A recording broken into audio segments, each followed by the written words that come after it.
Hello guys, welcome to my channel. आज हम देखेंगे सिविल प्रोसीजर कोड में ऑर्डर 6 के बारे में, जो कि कहता है प्लीडिंग्स के बारे में। प्लीडिंग्स मतलब जो कि हम कोर्ट में जब हमारा कोई भी वाद रहता है दो पार्टीज़ के बीच में, तो हम कोर्ट में केस फाइल करते हैं। तो वो केस किस फॉर्म में रहती है? एक तो प्लेंट और रिटन स्टेटमेंट के फॉर्म में, उसी को प्लीडिंग कहते हैं। ठीक है, इसी प्लीडिंग के बारे में ऑर्डर 6 कहता है। तो प्लीडिंग शैल मीन्स प्लेंट और रिटन स्टेटमेंट। ठीक है, प्लेंट कौन फाइल करता है? प्लेंटिफ। और रिटन स्टेटमेंट फाइल करता है डिफेंडेंट। रूल 2 कहता है ऑर्डर 6 का, pleading to state material facts and not evidence. So every pleading shall contain only a statement in a concise form of the material fact on which the party pleadings relies for his claim or defense, as the case may be, but not the evidence by which they are to be proved। जो भी आपका plaint है या written statement है, आपने उसमें केवल और केवल आपके पार्टीज के बीच में क्या डिस्प्यूट है वही सिर्फ मेंशन करना है दोस्तों, एविडेंस को मेंशन नहीं करना है।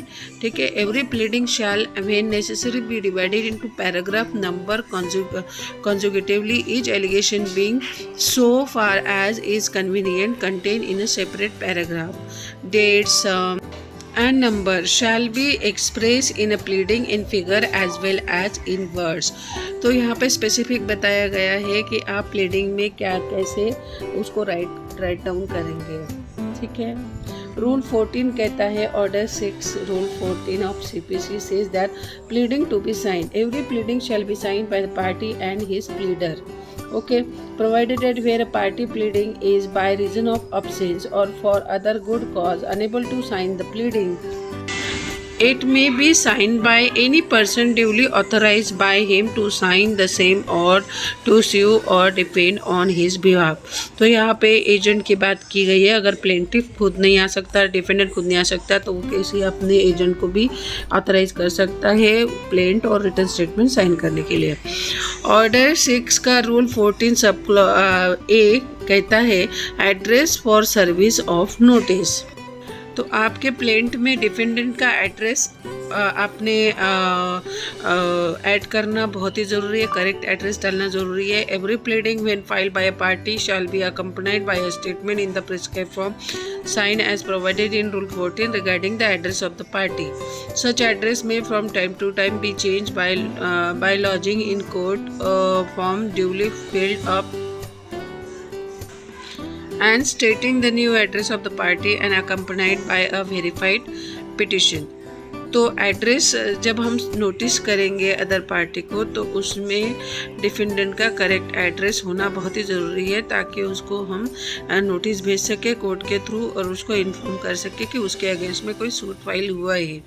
The address furnish in the statement made under sub rule 1 shall be called the registered address of the party and shall until duly change as aforesaid be deemed to be the address of the party for the purpose of service of all the processes in the court or in any appeal from any decree or order therein made and for the purpose of execution, and shall hold good subject as aforesaid for a period of 2 years after the final determination of the cause or the matter।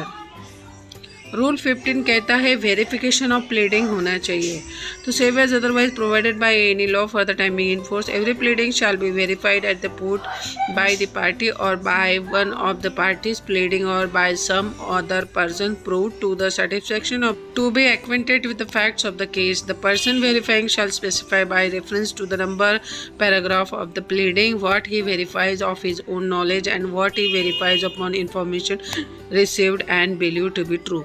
तो plaint और written statement में आखिर में सबसे last में verification होगा, जिसमें plaintiff या डिफेंडेंट कहेगा कि इसमें जो कुछ भी लिखा है पैराग्राफ 1 2 समथिंग, जहाँ तक कि पैराग्राफ हो कि वो ट्रू है, उसके नॉलेज में वो जानता है कि वो सच है।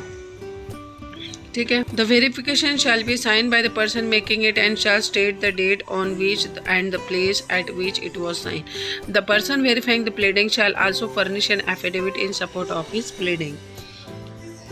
सो जब भी आप कोर्ट में प्लेंट और रिटन स्टेटमेंट फाइल करोगे, तो उसके साथ में एक एफिडेविट भी लगेगा। ये यहाँ पे कहा गया है ऑर्डर 6 के रूल 15 में। ठीक है दोस्तों, ऑर्डर 6 का रूल 17 कहता है अमेंडमेंट ऑफ प्लीडिंग। अगर आपको अमेंडमेंट करनी है प्लीडिंग में तो आप किस तरह से कर सकते हो, ठीक है, और अमेंडमेंट क्यों करना चाहते हो ये भी आपको कोर्ट में बताना पड़ेगा।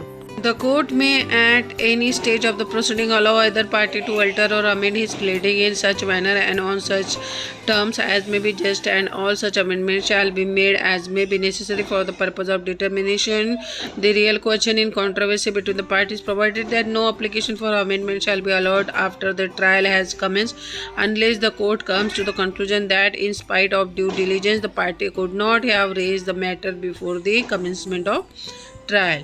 तो अमेंडमेंट ऑफ प्लीडिंग की एप्लीकेशन देते टाइम आपको सारे रीज़न लिखने पड़ेंगे कि आप क्यों अमेंडमेंट करना चाहते हो, क्यों सुधार करना चाहते हो आपके प्लेंट में।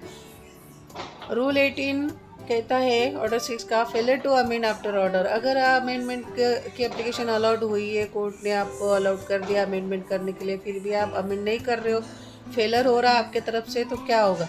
If a party who has obtained an order for leave to amend does not amend accordingly within the time limited for that purpose by the order, or if no time is thereby limited, then within 14 days from the date of the order he shall not be permitted to amend after the expiration of such limited time as aforesaid, or of such 14 days as the case may be, unless the time is extended by the court। तो आपको दिए गए time limit में ही अपनी pleadings को amend करना होगा और ये मैंडेटरी है।